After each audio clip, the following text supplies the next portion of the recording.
Corsair's Raptor line of quality gaming peripherals has the features you need to win at a price you'll like. Click now to learn more.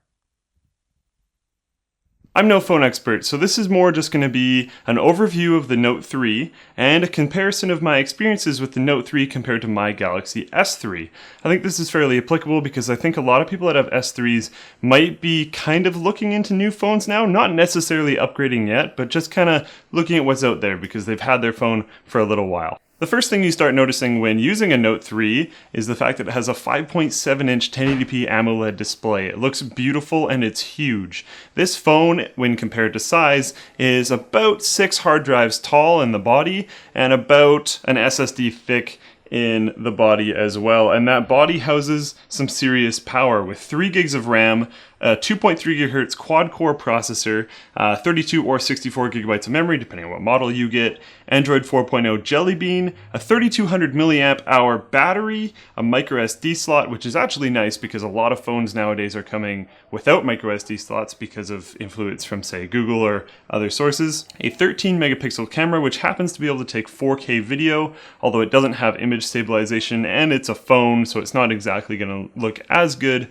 as if you took 4K video with a big professional camera, and USB 3.0 on the bottom, which is backwards compatible to USB 2.0, which is quite handy if you do happen to lose that USB 3.0 cable. Coming from an S3, when I heard the rumors about a Note 3, one of the features I was most excited about was the leather back, and then I figured out that it wasn't a leather back. It was definitely still a plastic back. It is a plastic back that is made to look like it feels like a leather back, and it is still definitely a plastic back. It does have a more grainy texture than an S3's smooth back has, and it has that fake threading, although you don't really feel it. Now, as many of you are aware, lately Samsung has been kind of cheating on benchmarks a little bit. When it detects a benchmark being run, it will kind of ramp up its CPU power and doesn't make a realistic score. So we won't be providing benchmarks for you guys now. What we'll be doing is just talking about experience in games. Now, I haven't been a huge mobile gamer, but lately I've been jumping on the humble Android bundles and I've been playing quite a bit on my S3. When I moved to the Note 3 to test it out, unfortunately I don't get to keep it, it was a massive improvement. The increased screen size was amazing and I don't have any problems with it because I do have larger hands and have no problem utilizing the phone.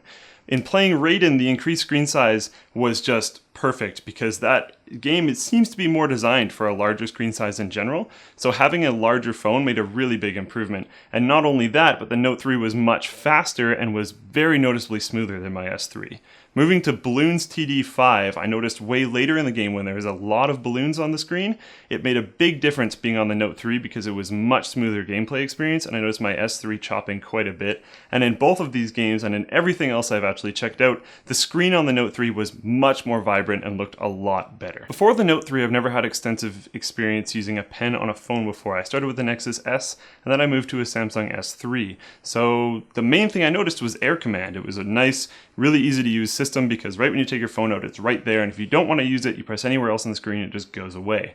And my favorite feature within Air Command was Pen Window. I thought this was absolutely fantastic because you just draw a square or whatever kind of shape you want wherever, select what application you want to be in that shape, and it will just work. It'll be right there. So the main two things I noticed that it was useful for was if I'm browsing the web and I just kind of want to have a song up or whatever, I can open up YouTube in a little square, just very easily manipulate it, move it around, shove it out of the way, make it small, make it big, whatever I want, and then I find it easier than multitasking because it's much more easy to manipulate.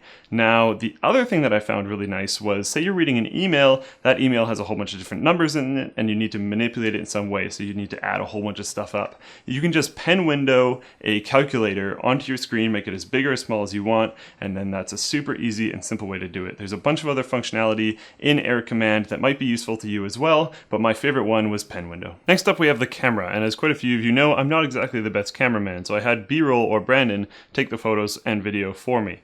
What I noticed is that in video and photo, the Note 3 definitely has much more sharpening than the S3. Now, if that's something you want or don't want, I'm not entirely sure, and that's more of a preference thing. So you might like that idea or dislike that idea, but that is definitely something I've noticed, and I've noticed in other people's test shots as well. S-Voice left a little bit to be desired, especially when Google Now is sitting there on its own pedestal.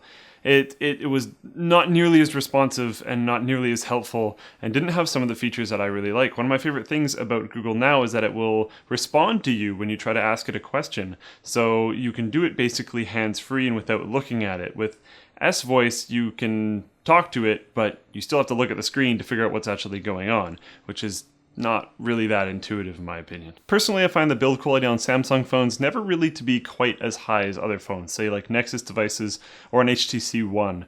But comparing to an S3, I did find it to be a little bit better. I like the silver band around the outside. I like feeling that. It seems a little bit solid, and it's better than the kind of rounded curvature that there is on an S3. And I like the back. It seemed a lot more solid. It seemed a lot more clipped on. I found with an S3, it would just kind of fly off. This one, I have to pry it off a little bit, and I do actually like that. While my screen was the favorite feature, the battery life on this thing was monstrous, and one of my biggest pet peeves in phones is extremely short battery life that I find on most of them. And this actually got away from that. I played a considerable amount of games on it during the day, and then had light to medium usage on it throughout the day, and it still had a fair amount of charge left at the end of the day, so that if I had forgotten to charge it overnight, I would have been able to use it at least for the first bit of the next day, which is actually pretty impressive. If you're not scared of the very large form factor and don't mind using it possibly with two hands, the Note 3 is definitely a phone to look for if you're looking to upgrade.